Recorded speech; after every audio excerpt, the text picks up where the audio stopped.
Il y a une grotte de calcaire en Virginie occidentale où l'une de ces grandes chambres a été transformée en instrument de musique.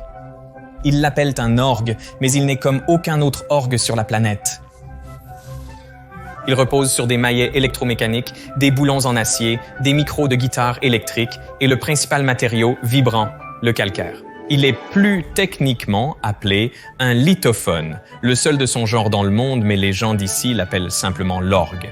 Alors le producteur de Veritasium, Petre, est allé le découvrir. Nous allons sous terre, allons-y. Peux-tu me parler un peu de l'histoire de cet endroit ? Les grottes de Luray ont été découvertes en 1878. Et à votre droite, c'est l'endroit par où ils sont entrés pour la première fois. Le 13 août 1878, un groupe de chasseurs a senti une brise fraîche sortir d'un petit trou dans le sol. Ils ont posé leurs fusils et commencèrent à creuser, faisant un trou assez grand pour que le plus petit d'entre eux puisse passer. Andrew et Quint n'avaient qu'une bougie pour éclairer alors qu'ils se laissaient descendre dans le trou. Ils passèrent les prochains mois à explorer. Ils continuaient à trouver d'immenses cavernes reliées par d'étroits passages. Les plafonds et les sols étaient recouverts de stalactites et de stalagmites. Ils ont même trouvé un lac souterrain. Le réseau de grottes sur lequel ils étaient tombés par hasard s'est avéré être le plus grand de l'Est des États-Unis, couvrant 26 hectares. Il est maintenant connu sous le nom de Luray Caverns et il est visité par un demi-million de touristes chaque année. C'est le lac Dream. Cette eau est si calme et la réflexion est vraiment exceptionnelle. L'orgue est situé dans les zones inférieures. Il se trouve dans une très grande pièce appelée la cathédrale. Ça a du sens, ils y organisaient des danses et des bals. Ils l'appelaient la salle de bal avant que l'orgue n'y soit. Dans les années 1920, les gens venaient ici pour organiser des bals et des danses. C'était un endroit formidable parce qu'il est naturellement climatisé. Oui, ça a du sens. Oh mon Dieu, c'est incroyable. C'est pas possible. C'est tellement magnifique. Et voici le panneau de contrôle de l'orgue. C'est l'orgue. Vous êtes actuellement à l'intérieur de l'orgue. L'orgue couvre 3 hectares et demi. Toutes les notes sont dispersées autour de nous, bien sûr. Cela a débuté en 1954 et joué pour la première fois en 1957. Donc il a fallu 3 ans ? Oui.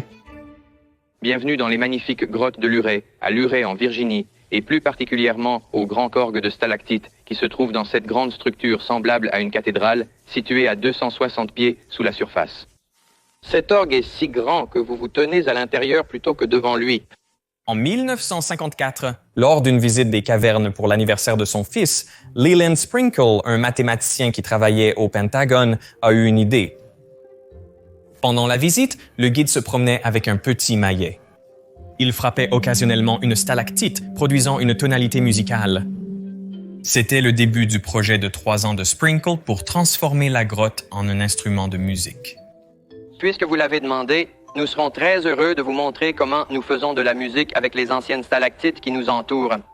Ce qu'il a fait, c'est qu'il a parcouru ces cavernes avec une échelle et du matériel d'escalade, de petits maillets et de petites fourchettes d'accordage, et il frappait sur les stalactites. Et puis, quand il y en avait une qui était assez proche du diapason qu'il voulait, il prenait une meuleuse à disque et meulait la stalactite jusqu'à ce qu'elle atteigne le ton qu'il voulait. Donc celui-ci devrait être le do central. Les stalactites se forment très lentement.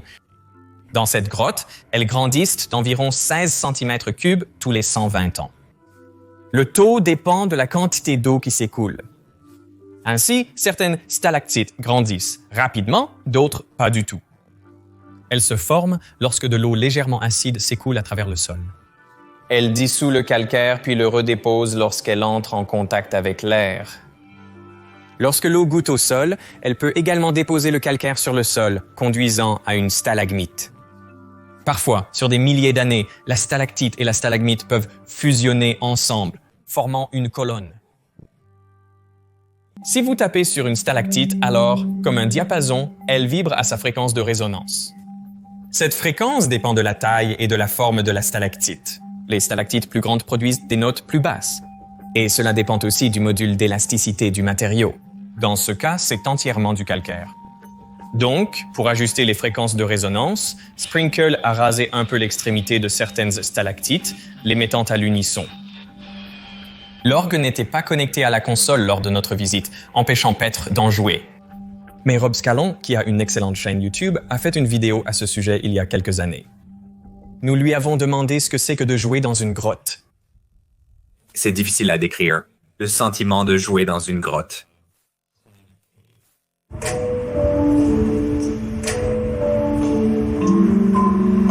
C'est très semblable au grounding, très surréaliste, très beau. Vous savez, si je suis romantique à ce sujet, vous pouvez entendre les éons et les éons et les éons du temps qui ont été nécessaires pour créer cette chose.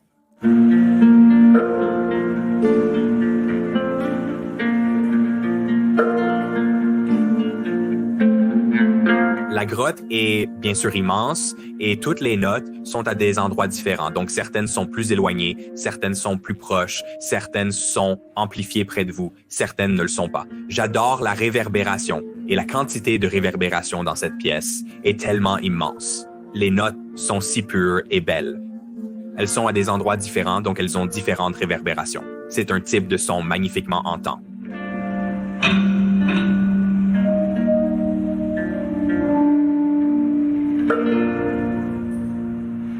Comme vous pouvez le voir, il y a aussi le solénoïde qui est essentiellement un maillet.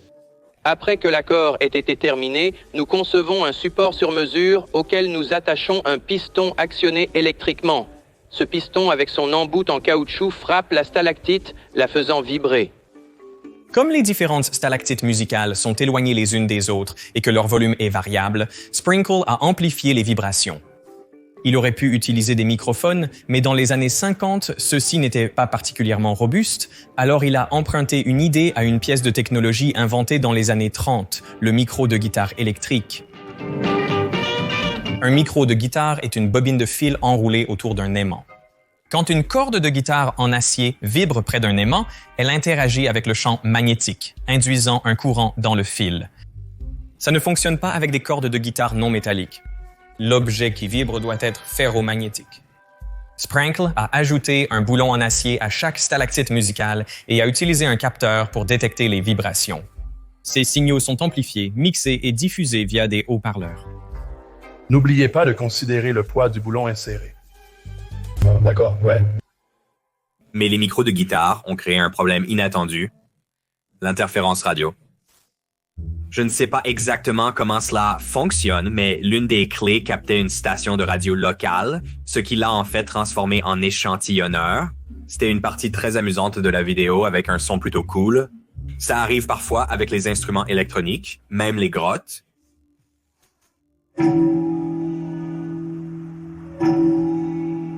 Qu'est-ce que ça? Ça arrive chaque fois que j'appuie sur cette touche. Génial.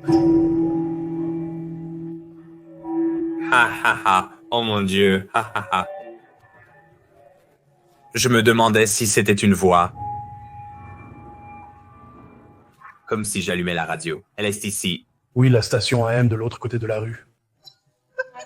Si elles étaient accordées en 1957, sont-elles devenues plus longues et donc désaccordées ? Eh bien, il a essayé de choisir des stalactites qui sont inactives, qui ne grandissent plus. C'est ce qu'il a essayé. Mais s'il a trouvé des stalactites qui grandissaient, parce que je vois un peu d'eau, pas vrai ? Il y a un peu de croissance en cours. Oui, et vous verrez cela que ça vient et repart, mais nous n'avons jamais eu à en réaccorder une jusqu'à présent.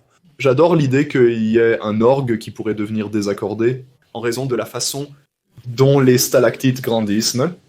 Je ne pense pas que ce sera de mon vivant, mais ça pourrait. S'il en choisissait plusieurs qui n'étaient pas inactives, D'accord. elles seraient déjà désaccordées.